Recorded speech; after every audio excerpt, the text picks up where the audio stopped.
حضرت شیخ شبلی رحمۃ اللہ تعالیٰ علیہ بیان فرماتے ہیں کہ ایک دفعہ میرا ایک ہمسایہ فوت ہو گیا۔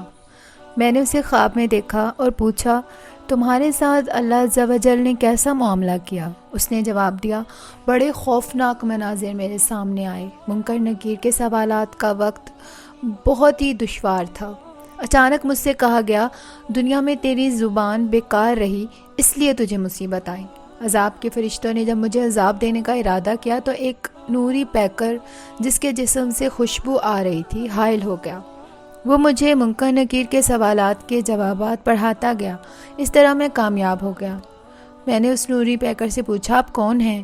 اس نے جواب دیا، میں تیرا وہ درود پاک ہوں جو تو دنیا میں اللہ عز و جل کے حبیب صلی اللہ علیہ وآلہ وسلم پر پڑھا کرتا تھا۔